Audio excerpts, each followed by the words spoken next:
Right, let's return to those protests. Insulate Britain are back at it. Let's go to our reporter Alice Porter, who's in East London for us. What's happening?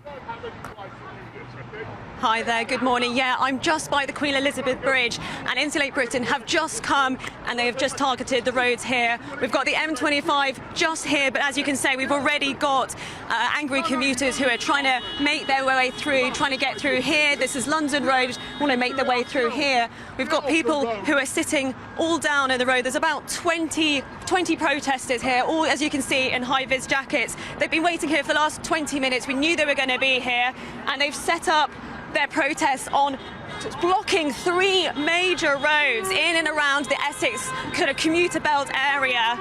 They all say they're going to be protesting peacefully, but as you can see, it's been 3 seconds. I mean, look at the chaos it's already causing. And crucially, what we're seeing today, which we haven't seen in other protests, is how this is impacting lorry drivers. Look how many lorry drivers we've got.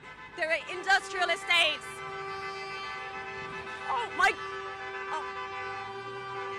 This is absolute mayhem, absolute mayhem.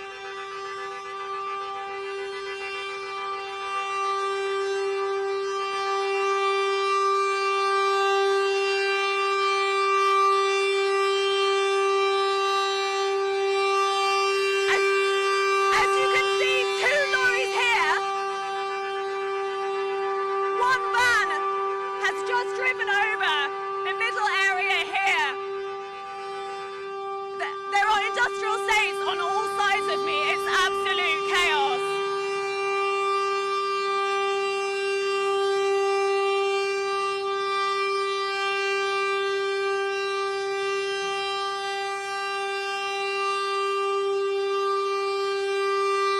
We've got a sort of standoff between the lorry drivers here. They are not budging.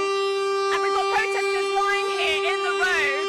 And we've got one man is dragging another man off the streets in order to get the lorry through. But we've got 1, 2, 3 major roads that are currently out of use.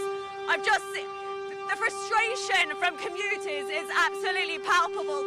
I've just seen one man cycling past and he's just spat at the protesters. And I think that is indicative of the frustration that so many people here are feeling trying to get to work, trying to get to their jobs. I mean, look, it's all involving lorries. They're absolutely desperate to get to their work, drop off their deliveries and go about their day, but they absolutely can't. I mean, the noise is just absolutely deafening.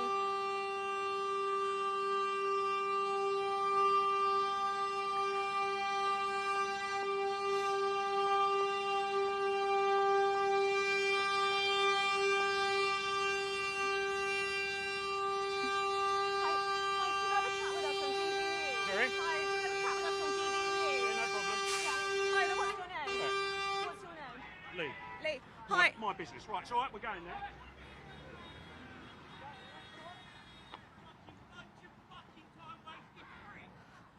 Excuse me there about the language. Obviously, there's a lot of frustration here from people who are just trying to go about their business. Many here are lorry drivers, but they're being actually visibly pulled off right now.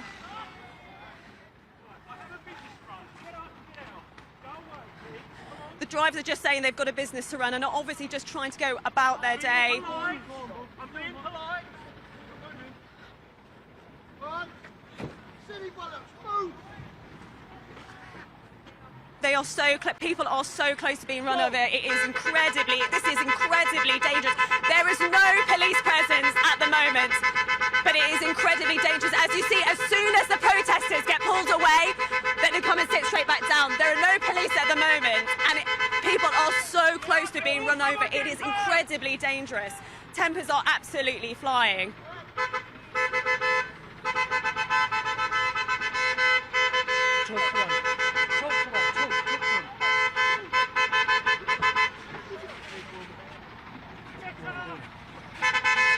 We've got one protester being pulled away right now, and we're hoping that this lorry is hoping to be able to get through.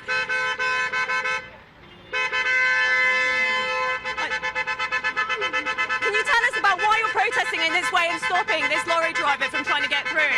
Because we're trying to save people's lives. We have to make a stand. as you can hear there from the protesters, they were just saying we just want to be making a stand and seem to have no regard for people who are trying to go about their work. And as you can see, they've come straight back down here, back into their place.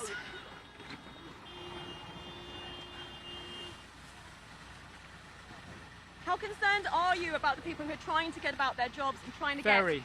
get... Are you concerned Very. that you could get hurt? Yes, also. What are we to do? What about people who say if you could be causing just... I mean, this lorry has just driven straight over the Central Reserve. Somebody could get hurt any second. Do you take any responsibility for that? What can I say? We have to do this. That's all there is to it. We have no other choice. This is bullshit, man. For your rights as well, my boss. Tell us, what are you doing? Why are you protesting in this way? We're protesting in this way to try to get the government to take a reasonable step insulating social housing. And why does stopping that man from driving down here, why does it stop that? We're doing a protest, that's why. We're blocking the roads. But that man who just wants to go to work, why does it need to be done in that way? Well, for an effective protest, you have to make a stand. And that's what we're trying to do in order to get the government, as we've said, to take a step to insulate social housing in order to bring down Britain's emissions. And we're just about to head into COP. Britain's meant to be leading this. This is a concrete step to do that. How concerned are you about the court injunctions? Have you had any yourself? I'm concerned about these people right now, so I've got to do my job. As you can see, the protesters here have blocked down this road, the road up there, and the road here. It's 3 roads that join together, and it's causing absolute mayhem. And also, there's so much frustration from the passengers, people trying to get their way through here. And also, as you can see, the drivers. We've got so many lorries. It's a very, very industrial area. There's an industrial estate here. We've got this sort of Docklands area that is further along there, and it's right across from the Queen Elizabeth Bridge, which leads to Dartford Tunnel. So we've got lots of people just trying to get about their daily business, trying to get to work and trying to do their deliveries, but they are blocking all 3 roads here. As you've heard earlier, a lot of the protesters are saying they are wanting to do this to make sure that houses are insulated. They've got their goal of all houses by 2030, and I think many of us are sympathetic to their cause. It's just the aims and the way that they go about trying to achieve them that people have some real concerns about, because this isn't the first time we've seen this. We've seen the M25, the M4, the area around Dover. This has all been happening over the last few weeks. Good job there. It looks pretty dangerous, isn't it, to be quite frank with you? Passers-by and drivers taking it into their own hands now, the law. What about the police presence? Where are they? Have you seen anybody?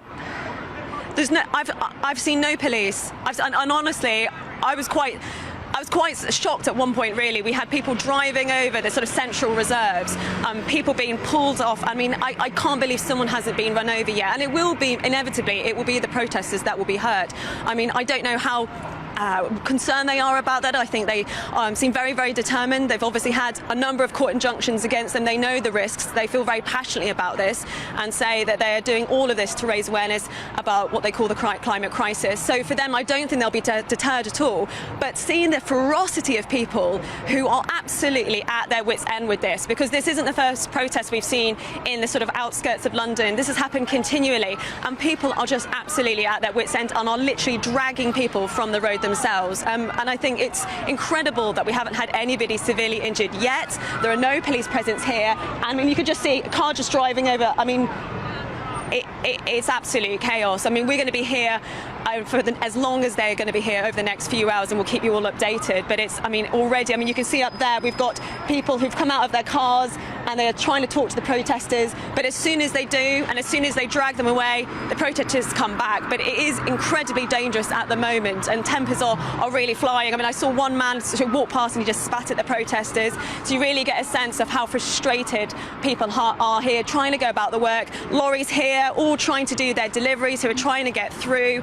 I mean, this is now going to probably back up all the way to the Dartford Tunnel. So they've been very strategic. We've seen this over the last few weeks with Insulate Britain, that they've targeted roads all in and around London area because they want to cause the maximum amount of damage and want to be highlighting to the government their aims. So they've been doing that before, they're doing that today, but I am particularly concerned today. The road that they've picked is incredibly dangerous and there is no police presence as yet. Well, Alice, a lot of people are emailing us and saying, well, why weren't the police informed? How come the media were there and the police were not warned about this?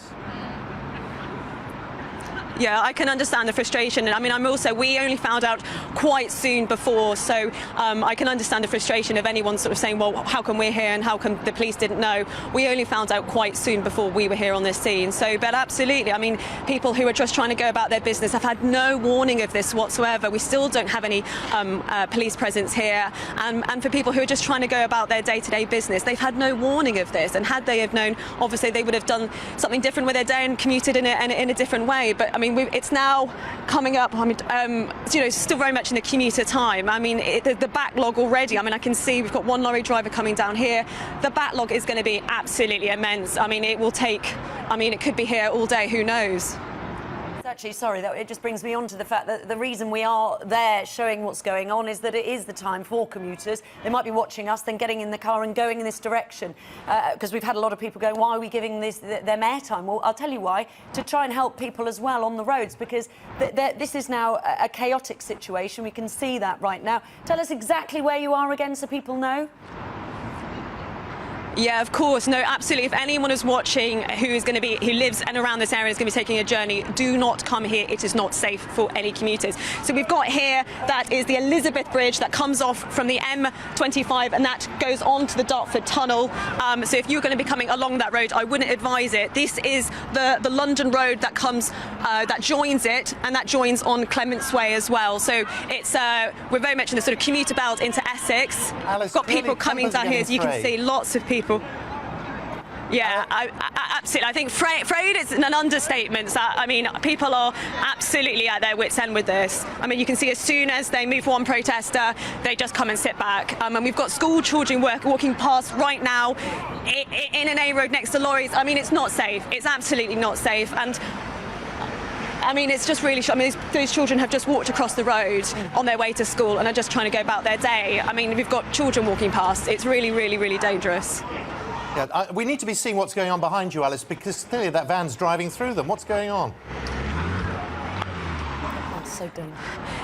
Yeah, that van's just managed to break through, but what happens as soon as they'll just come and sit back down, and then the same thing happens. So we've got these men on site who are trying to move them, who are lorry drivers who've had their lorries up there and they've come out and they're trying to drag them away, and then it just keeps going back and forth. And apologies for the language there, but as you can see, tempers are absolutely at their wits' end.